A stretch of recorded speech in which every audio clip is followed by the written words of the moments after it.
अस्सलाम वालेकुम dear students, कैसे हैं आप सब। मैं उम्मीद करती हूँ कि आप सब ठीक ठाक होंगे। आज हम पढ़ेंगे एक्सरसाइज नंबर 5.1 क्वेश्चन नंबर 3। तो ये देखें स्क्रीन पर क्वेश्चन नंबर 3 मौजूद है। If x is equal to empty set, इसको हम एम्प्टी सेट पढ़ते हैं। ये जो है निशान, इसको हम खाली सेट पढ़ते हैं। और y is equal to Z positive, ये जो ऊपर निशान है इसको पॉजिटिव पढ़ते हैं। और t is equal to O positive. तो हम देख लेते हैं ये पॉजिटिव का मतलब क्या। Then find x union y, x union t, x y union t और x intersection y, x intersection t और y इंटरसेक्शन t। तो ये देखें कि हमारे पास कोई भी सेट मौजूद नहीं है, बस उन्होंने ये कह दिया है कि z पॉजिटिव ओ पॉजिटिव। तो ये देखें कि हमारे पास पेज नंबर है 87। तो ये 86 पे हमारे पास सम इम्पोर्टेंट सेट्स हैं।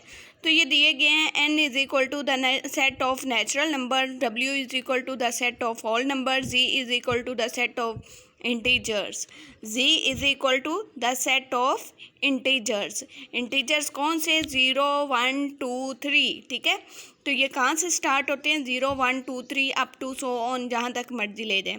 ए is equal to the set of all even integers. इसी तरह है पी क्यू डैश और आर। हमें कौन कौन से चाहिए? हमें 2 इंटीजर्स चाहिए। तो देखते हैं हमें ओ पॉजिटिव और जी पॉजिटिव। तो ये देखिए हमारे पास ओ पॉजिटिव, ओ है the set of all odd integers. Odd कौन से होते हैं? ताकदाद। 1 3 5 7 9 11 ताकदाद शुरू से हम पढ़ते आए हैं, तो आप लोगों को पता तो होगा ओड नंबर्स का। और इसी तरह G is equal to the set of all integers. अब ये देखें कि हर एक के साथ प्लस और माइनस का साइन है। तो जो z होता है ये हमारा प्लस और माइनस के साथ होता है, o भी हमारा प्लस और माइनस के साथ होता है। अब उन्होंने यहाँ पे कह दिया है कि z पॉजिटिव, इसका मतलब है कि प्लस वाले हमने सारे लेने हैं। 1 2 3 प्लस में लेना है। इसी तरह o का भी 1 2 3 जो है वो हमने प्लस वाला लेना है, माइनस वाला नहीं लेना। तो ये देखिए मैं आप लोगों को प्रैक्टिकली भी लिख के दिखा देती हूँ।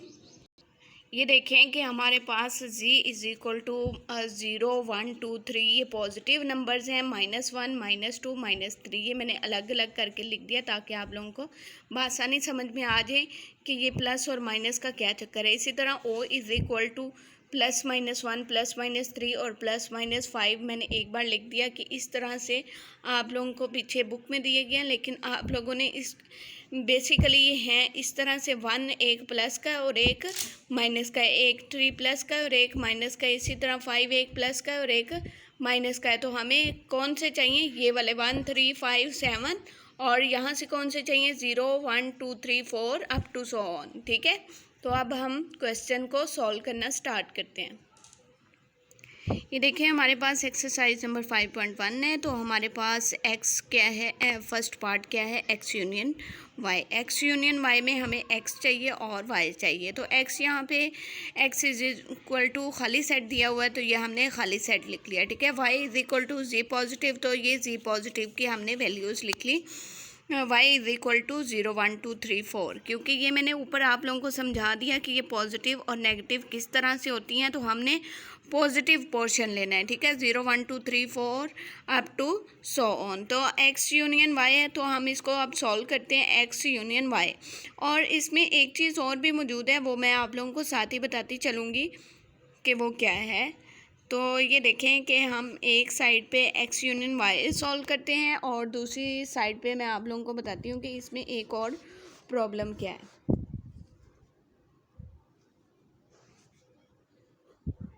x यूनियन y, तो ये हमने सबसे पहले x की वैल्यू लिख ली और फिर दरमियान में यूनियन और फिर y की क्या है हमारे पास? 0 1 2 3 4 अप टू सो ऑन। तो x यूनियन y हमारे पास क्या आ गया? यूनियन चूँकि इकट्ठा करना होता है दोनों को, तो खाली सेट है, इसका मतलब है कुछ भी नहीं है, तो सारे का सारा y का सेट आ जाएगा। 0 1 2 3 4 अप टू सो ऑन, ठीक है। तो ये हमारा एक्स यूनियन वाई बन गया, ठीक है। अब ये देखें कि ये जो हमारी वैल्यूज़ आई हैं ये किसके इक्वल हैं, ये वाई के इक्वल है ना, 0 1 2 3 4।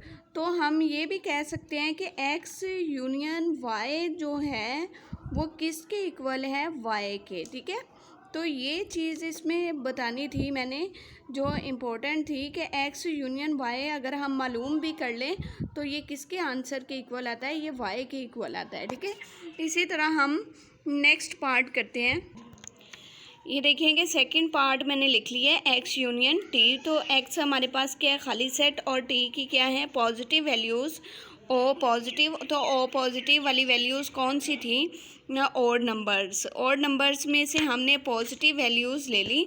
पॉजिटिव वैल्यूज़ में से 1 3 5 7 और 9, ये तो आप सबको तादाद का पता ही होगा। एक्स यूनियन टी, तो एक्स की पहले वैल्यूज़ लिख ली, दरमियान में यूनियन, और फिर टी की वैल्यूज़ 1 3 5 7 9। अब इसका भी जब हम यूनियन मालूम करेंगे तो ये किसके इक्वल आ जाएगा, ये टी के इक्वल आ जाएगा, क्योंकि टी की तमाम वैल्यूज़ जो हैं वो एक्स की तो है ही नहीं कोई भी।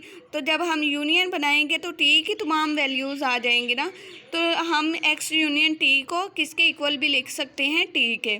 तो ये देखें कि मैं इसको इस तरह से भी लिख सकती हूँ, दो तरह से लिख सकती हूँ इसको। ये देखें कि X union T is equal to 1 3 5 7 9 up to so on. तो ये तमाम वैल्यूज़ जो हैं ये किसके इक्वल हैं, टी के इक्वल है ना, क्योंकि यूनियन हमने इन दोनों का मालूम किया है, तो इसमें तो कोई वैल्यू है ही नहीं। तो जब इन दोनों को इकट्ठा कर दिया, इसमें कोई भी नहीं है और तमाम वैल्यूज़ यही आ जाएंगी ना, तो ये किसके इक्वल है, ये टी के इक्वल है ना। तो एक्स यूनियन टी को मैं किसके इक्वल लिखूँगी, टी के, ठीक है। एक्स यूनियन टी किसके इक्वल है, टी के। तो यही हमारा आंसर है, ठीक है।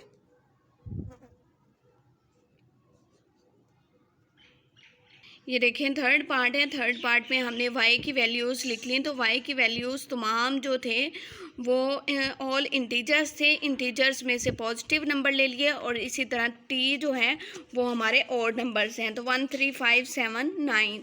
तो अब हम इन दोनों का यूनियन मालूम करेंगे। तो पहले वाई की वैल्यू लिख लेंगे और फिर दरमियान में यूनियन और फिर टी की। तो ये देखते हैं कि ये मैं सबसे पहले यहाँ पे लिख लेती हूँ y की वैल्यूज़ 0 1 2 3 और 4, ठीक है। दरमियान में आ गया हमारा यूनियन, और फिर 1 3 5 7 9 अप टू सो ऑन। तो अब जब हम y यूनियन t लिखेंगे तो ये 0 आएगा, और फिर 1 आएगा, और फिर 2 आएगा, और फिर 3 आएगा, और फिर 4, और फिर 5 6 अप टू सो ऑन, जहाँ तक मर्जी ले दें। तो ये देखें, तो ये किसके इक्वल आ रहा है, ये 0 1 2 3 4 5 किस में है, 0 1 2 3 4 5 1 3 5 7 9। इसमें 1 भी आ रहा है, 3 भी आ रहा है, 5 भी आएगा, 7 भी आएगा, जो तमाम और नंबर्स भी इसमें आ रहे हैं। तो इसमें ये y यूनियन t किसके इक्वल है, y union t is equal to, ये हमारे y के इक्वल है, ठीक है। वो किसके इक्वल है, y के इक्वल है, ठीक है। तो हम इसको इस तरह से लिखेंगे, ये हमारा आंसर। ये देखिए फोर्थ पार्ट है। Fourth part X intersection Y है। तो एक्स में हमारा खाली सेट है, वाई जो है 0 1 2 3 4 है। तो अब हमने सबसे पहले एक्स का जो है खाली सेट डाल लिया, दरमियान में इंटरसेक्शन, और फिर वाई की वैल्यूज़ लिख ली। अब इंटरसेक्शन में ये होता है कि इंटरसेक्शन में दोनों में से कॉमन, तो एक्स इंटरसेक्शन वाई जो है कॉमन कुछ भी नहीं है, इसलिए ये क्या बन गया, ये खाली सेट बन गया। ये देखेंगे एक्स इंटरसेक्शन वाई क्या हमारा खाली सेट, क्योंकि दोनों में कुछ भी कॉमन नहीं। एक्स इंटरसेक्शन वाई हमारा खाली सेट बन गया। तो एक्स इंटरसेक्शन वाई जो ये खाली सेट किसके इक्वल है, एक्स के इक्वल है। एंड एक्स इंटरसेक्शन वाई को मैं एक्स के इक्वल लिख सकती हूँ, जैसा कि मैंने पीछे डिटेल से समझाया आप लोगों को कि ये हमारा किसके इक्वल आ रहा है, और पहले y के इक्वल आता था, अब हमारा x के इक्वल, क्योंकि इंटरसेक्शन आ गया, कॉमन कुछ भी नहीं है, इसका मतलब है खाली सेट है। तो खाली सेट हमारा किसके इक्वल है, x के इक्वल है। इसी तरह हमारा पार्ट 5 है। पार्ट 5 में x इज़ इक्वल टू खाली सेट है, t इज़ इक्वल टू 1 3 5 7 9। जैसा कि मैंने पीछे समझा दिया कि t का हमने किस तरह से मालूम करना है, x intersection y, x intersection t, x की वैल्यूज़ लिख ली, दरमियान में इंटरसेक्शन और फिर t की वैल्यूज़ लिख ली। तो दोनों में कॉमन क्या चीज़ है, इंटरसेक्शन में हम कॉमन चीज़ लेते हैं, तो कॉमन कुछ भी नहीं है, इसका मतलब है खाली सेट आएगा। जब कुछ भी कॉमन ना हो तो फिर खाली सेट आता है, तो यहाँ पे हम लिखेंगे खाली सेट। तो ये देखें कि एक्स इंटरसेक्शन टी जो है वो खाली सेट है। खाली सेट किसके इक्वल है, एक्स हमारे के इक्वल है, एक्स, तो X intersection T is equal to X. इसको हम ऐसे लिख सकते हैं।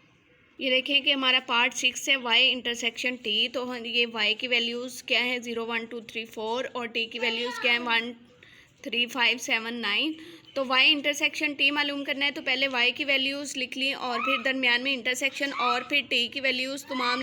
y इंटरसेक्शन t, तो y इंटरसेक्शन t दोनों में कॉमन क्या है, 1 कॉमन है, दोनों में 1 मौजूद है, और 3 कॉमन है, दोनों में 3 कॉमन है, फिर 5 कॉमन है, और 7 और 9, 1 3 5 7 और 9। तो यहाँ पे मैं लिख देती हूँ 1 3 5 7 और 9 अप टू 7। तो ये देखें कि 1 3 5 7 और 9 कौन सा हमारा है सेट, ये हमारा सेट है टी। तो y intersection t is equal to T, ठीक है।